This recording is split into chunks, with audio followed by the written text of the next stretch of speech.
Différents faits divers nous interpellent et nous incitent à la réflexion.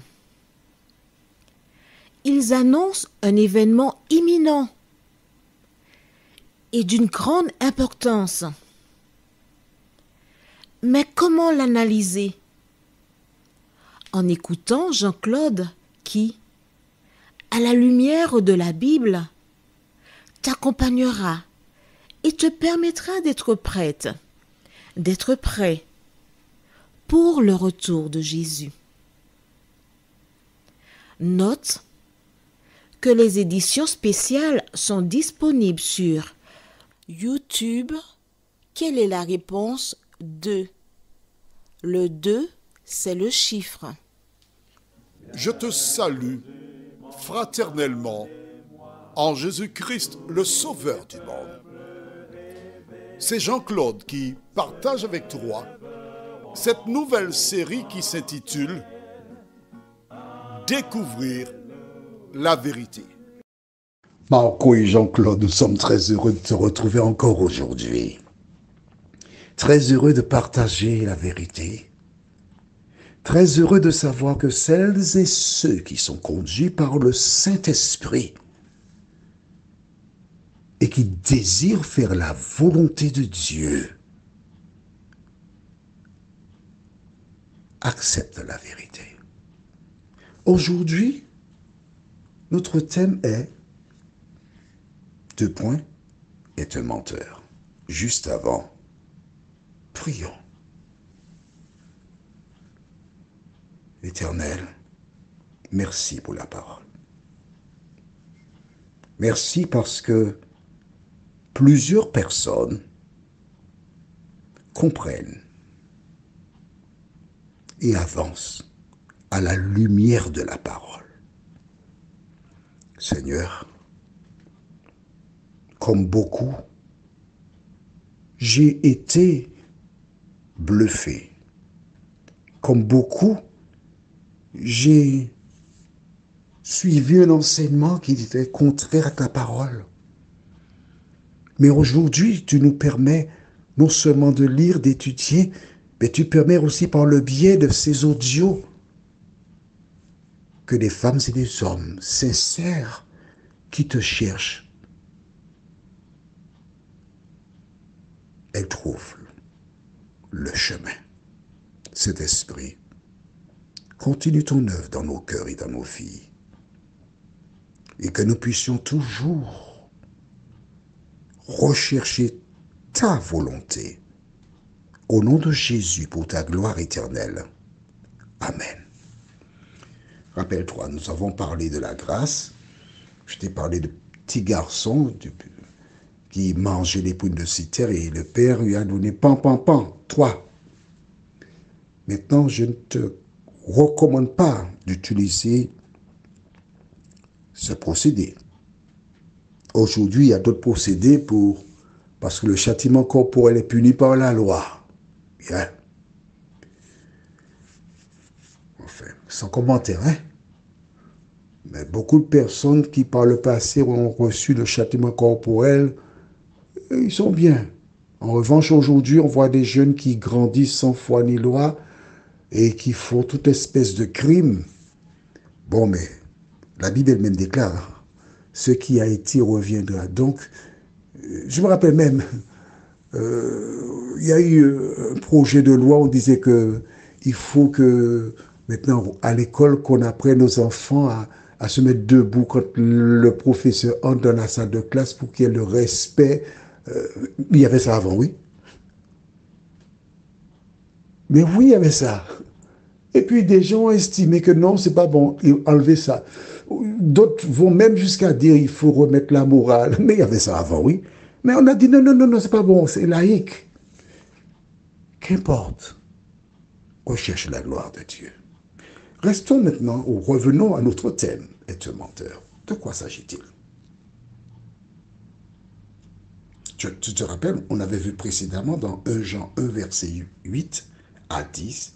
Je vais relire parce qu'il y a toujours une connexion entre ce que nous faisons. Rappelle-toi, 1 Jean 1, verset 8 à 10 déclare, et je vais utiliser le code. Donc, le code, c'est quoi?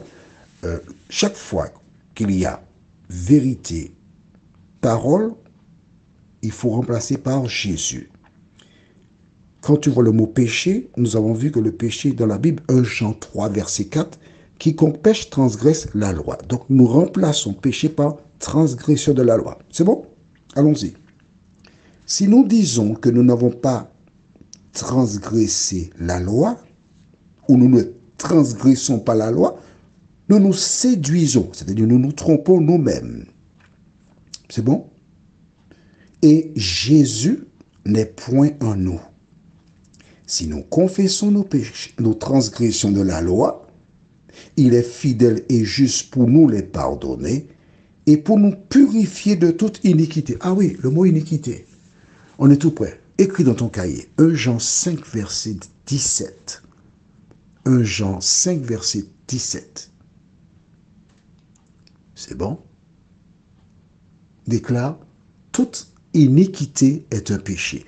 Donc, quand tu vois iniquité, tu remplaces par transgression de la loi. Alors, iniquité, c'est péché. Et péché, c'est la transition de la loi. Tu as compris? Bien. On continue. Maintenant, au verset 10. Si nous disons que nous n'avons pas transgressé la loi, nous c'est qui? C'est Dieu ou Jésus, nous le faisons menteur. Et sa parole, ou encore Jésus, n'est point en nous. La question de savoir, est-ce que Jésus est en toi? Lisons la référence du jour. Nous allons dans 1 Jean 2, versets 1 à 4. On applique toujours le même code. On remplace péché par transgression de la loi, iniquité qui est péché par transgression de la loi, vérité, parole par Jésus. Nous y allons. Mes petits enfants, 1 Jean 2, versets 1 à 4. C'est bon? Allons-y. Mes petits enfants, je vous écris ces choses afin que vous ne transgressiez point la loi. Rappelle-toi, qu'est-ce que Jésus avait dit à la femme? Va et ne pêche plus ou encore ne transgresse plus la loi. Mais c'est ce que Jésus a dit à la femme. Que les gens voulaient lapider. Mais c'est ce que Jésus te dit aussi. Retournons dans 1 Jean 2, verset 1. Mes petits enfants, je vous écris ces choses afin que vous ne transgressiez point la loi. Et si quelqu'un a transgressé la loi, nous avons un avocat auprès du Père, Jésus-Christ le juste. Je m'arrête ici. Nous retournons mentalement, seulement mentalement, dans Nombre 21. Tu te rappelles? Lorsque les gens ont dit du mal de Dieu et de Moïse, ils ont été vers Moïse et ils ont dit quoi? Nous avons péché. Prie Dieu a fait que ces serpents s'éloignent de nous. Tu vois? Donc, la Bible dit,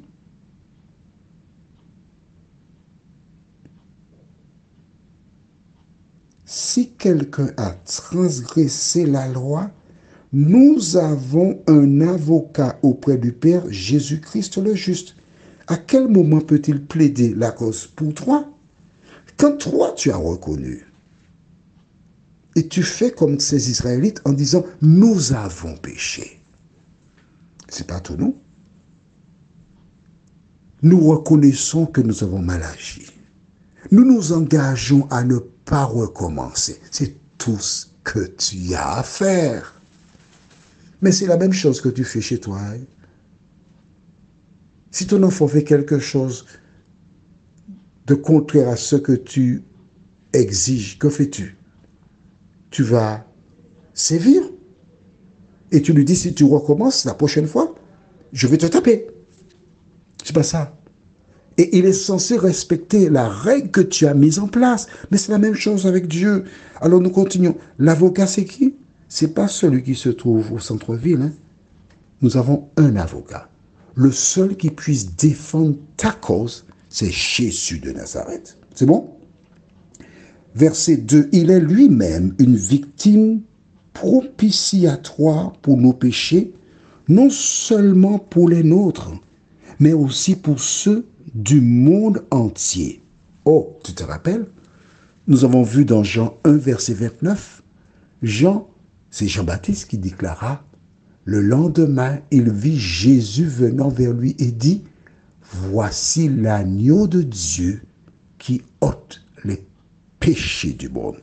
Voilà pourquoi ce Jean-là, c'est un des disciples de Jésus, déclare au verset 2, il est lui-même, donc Jésus est une victime propitiatoire pour nos transgressions de la loi, non seulement pour les nôtres, mais aussi pour ceux du monde entier.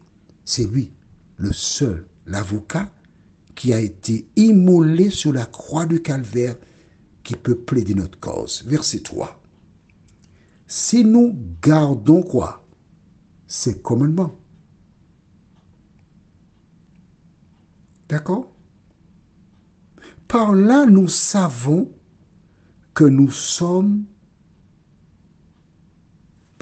Si nous gardons ces commandements, nous savons que nous l'avons connu.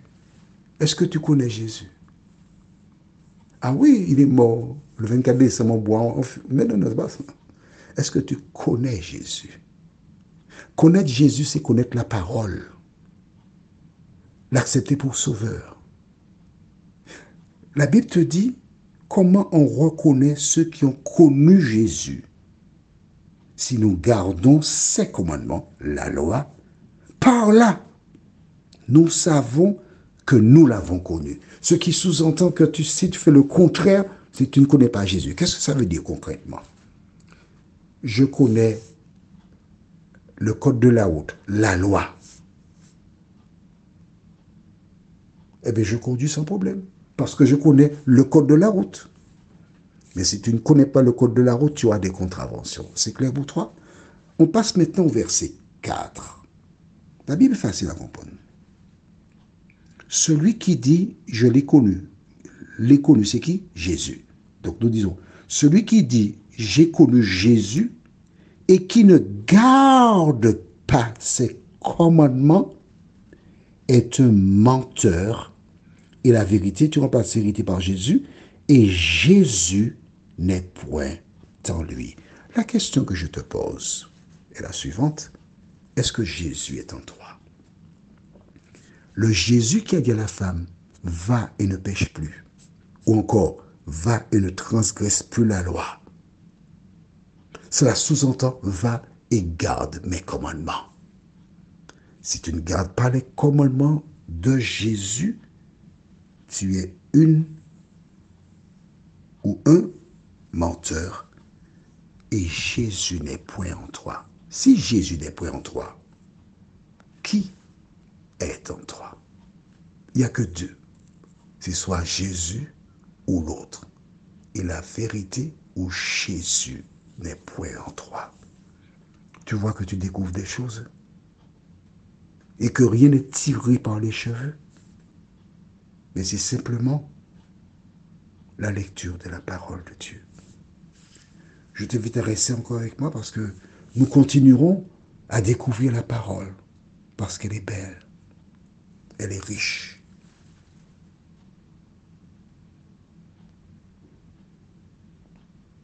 Prions. Notre Seigneur et notre Dieu, merci. Merci pour la parole. Alors que nous étudions cette parole, que le Saint-Esprit continue de nous éclairer au nom de Jésus et pour ta gloire éternelle. Amen. Je te donne un petit rab. Toujours dans 1 Jean 2, versets 5 et 6, la Bible déclare « Mais celui qui garde sa parole, l'amour de Dieu est véritablement parfait en lui, par là nous savons que nous sommes en lui. Celui qui dit qu'il demeure en lui, en Jésus, doit marcher aussi comme il a marché lui-même. Est-ce que tu marches comme Jésus? Relis la Bible. Relis ces versets-là. Et nous nous retrouvons prochainement, si Dieu veut.